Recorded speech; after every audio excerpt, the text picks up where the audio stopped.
ओम श्री गणेशाय नमः। बोलो भगवान शिव और माता पार्वती की जय हो। प्रिय श्रोताओं, आइए सुनते हैं सोमवार व्रत कथा को। एक नगर में एक सेठ रहता था।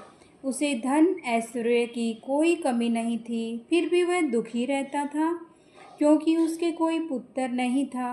पुत्र प्राप्ति के लिए वह प्रत्येक सोमवार को व्रत रखता तथा पूरी श्रद्धा के साथ शिवालय में जाकर भगवान गौरी शंकर की पूजा करता था। उसके भक्ति भाव से दयामयी माता पार्वती जी गर्वित हो गई और एक दिन अच्छा अवसर देखकर उन्होंने शंकर जी से विनती की, हे स्वामी, यह नगर सेठ आपका परम भगत है, नियमित रूप से आपका व्रत रखता है, फिर भी पुत्र के अभाव से पीड़ित है। कृपया इसकी मनोकामना पूरी करें। दयालु पार्वती की ऐसी इच्छा को सुनकर भगवान शंकर ने कहा, पार्वती, ये संसार कर्म भूमि है, इसमें जो जैसा करता है वह वैसा ही भरता है। इस साहूकार के भाग्य में पुत्र सुख नहीं है। शंकर के इनकार से पार्वती जी निराश नहीं हुई। उन्होंने शंकर जी से तब यह आग्रह करना जारी रखा जब तक कि वे उस साहूकार को पुत्र सुख न देने के लिए तैयार न हो जाएं। भगवान शंकर ने माता पार्वती से कहा, तुम्हारी इच्छा है इसलिए मैं इसे एक पुत्र वरदान देता हूँ, लेकिन उसकी आयु केवल 12 वर्ष होगी। संयोग से नगर सेठ गौरी शंकर संवाद सुन रहा था। समय आने पर नगर सेठ को सर्व सुख संपन्न एक सुंदर पुत्र रत्न की प्राप्ति हुई।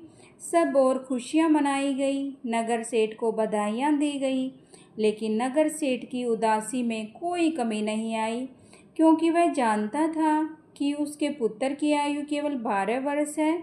उसके बाद कुछ काल बाद मुझसे ये छीन लिया जाएगा।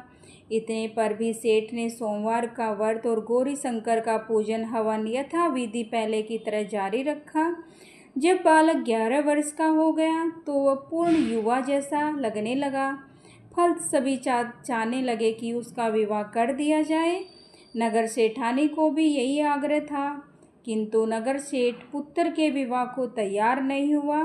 उसने अपने पुत्र साले को बुलवाकर आदेश दिया कि वह पर्याप्त धन लेकर पुत्र सहित काशी के लिए कूच करे और रास्ते में भजन तथा दान दक्षिणा देता हुआ काशी पहुंचकर सर्व विद्या में पूर्ण बनाने का प्रयास करें।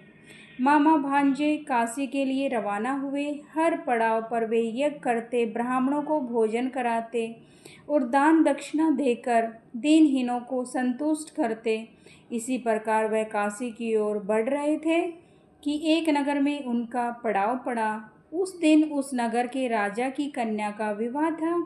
बारात आ चुकी थी, किंतु वह वर पक्ष वाले भयभीत थे, क्योंकि उनका वर एक आंख से काना था। उन्हें एक सुंदर युवक की आवश्यकता थी। गुप्तचरों से राजा को जब सेठ के पुत्र के रूप में गुण की चर्चा का पता लगा तो उन्होंने विवाह के पूरा होने तक लड़का यदि दूल्हा बना रहेगा तो वे उन दोनों को बहुत धन देंगे और उनका एहसान भी मानेंगे। नगर सेठ का लड़का इस बात के लिए राजी हो गया। कन्या पक्ष के लोगों ने राजा की पुत्री के भाग्य की बहुत सराहना की। उसे इतना सुंदर वर मिला है। जब सेठ का पुत्र विदा होने लगा तो उसने राजा की पुत्री की चुनरी पर लिख दिया, तुम्हारा विवाह मेरे साथ हुआ है। मैं राजा का लड़का न होकर नगर सेठ का पुत्र हूँ और विद्या धन के लिए मैं काशी जा रहा हूँ। राजा का लड़का तो काना है। राजा की लड़की ने अपनी चुनरी पर कुछ लिखा हुआ देखा तो उसे बड़ा और विद्या के समय काने लड़के के साथ जाने से इनकार कर दिया। फलत राजा की बारात खाली हाथ लौट गई। नगर सेठ का पुत्र काशी जाकर पूरी श्रद्धा और भक्ति से विद्या अध्ययन में जुट गया। उसके मामा ने यज्ञ और दान पुण्य का काम जारी रखा। जिस दिन लड़का पूरे 12 वर्ष का हो गया उस दिन भी और दिनों तक यज्ञादि हो रहे थे, तभी उसकी तबीयत खराब हुई। वह भवन के अंदर कमरे में जाकर लेट गया। थोड़ी देर बाद मामा पूजन करने उसको लेने आया तो उसने मरा हुआ देखा तो उसे अत्यंत दुख हुआ। वह बेहोश हो गया। जब उसे होश आया तो उसने सोचा कि यदि मैं रोया चिल्लाया तो पूजन में विघ्न पड़ेगा, ब्राह्मण लोग भोजन त्याग कर चले जाएंगे। अतः उसने धैर्य धारण कर समस्त कार्य निपटाया और उसके बाद जो उसने रोना शुरू किया तो उसे सुनकर सभी के हृदय विदीर्ण हो गए। सौभाग्य से उसी समय उसी रास्ते से गौरी शंकर जा रहे थे। गौरी के कानों में वह करुण कर्दन पहुंचा तो उनका वात्सल्य से पूर्ण हृदय करुणा से भर गया। सही स्थिति का ज्ञान होने पर उन्होंने शंकर भगवान से आग्रह किया वे बालक को पुनः जीवित करें। शंकर भगवान और माता पार्वती जी की प्रार्थना स्वीकार करनी पड़ी। नगर सेठ का इकलौता लाल पुनः जीवित हो गया। शिक्षा समाप्त हो चुकी थी। मामा भांजे दोनों वापस अपने नगर के लिए रवाना हुए। रास्ते में पहले की तरह दान दक्षिणा देते उसी नगर में पहुँचे जहाँ राजा की कन्या के साथ लड़के का विवाह हुआ था। तो ससुर ने लड़के को पहचान लिया, अत्यंत आदर सत्कार के साथ उसे महल में ले गया। शुभ मुहूर्त निकालकर कन्या और जमाता को पूर्ण दहेज के साथ विदा किया। नगर सेठ का लड़का पत्नी के साथ जब अपने घर पहुंचा तो पिता को यकीन नहीं आया। लड़के के माता पिता अपनी हवेली की छत पर चढ़े बैठे थे। उनकी प्रतिज्ञा थी कि वहां से तभी उतरेंगे जब उनका लड़का स्वयं अपने हाथ से उन्हें नीचे उतारेगा, वरना ऊपर से ही छलांग लगाकर आत्महत्या कर लेंगे।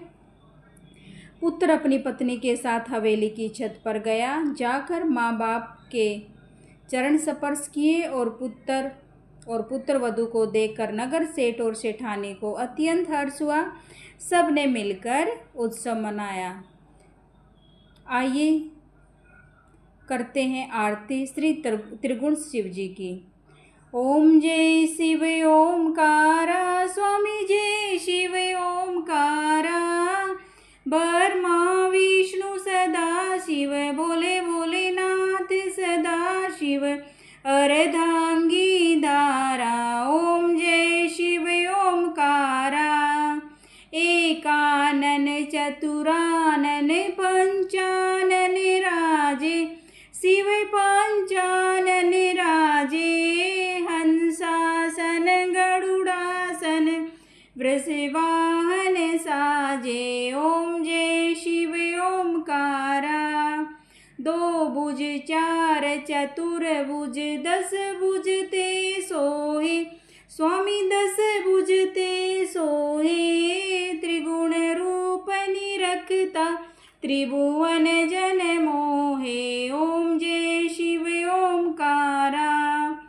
अक्षय माला वनमाला, मुंडमाला धारी, शिव मुंडमाला धारी। त्रिपुरारी कंसारी, वरमाला धारी। ओम जय शिव ओमकारा।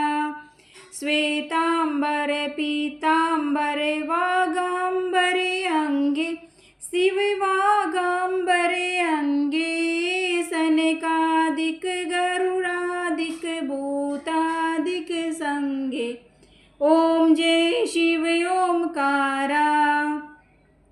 कर मध्य कमंडल चक्र त्रिशूलधारी, सुखकारी दुखहारी जग पालनकारी। ओम जय शिव ओमकारा।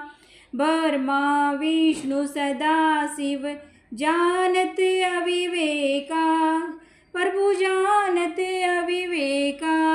प्रणय अक्षर में शोभित, हरिओम अक्षर में शोभित, ये तीनों एका।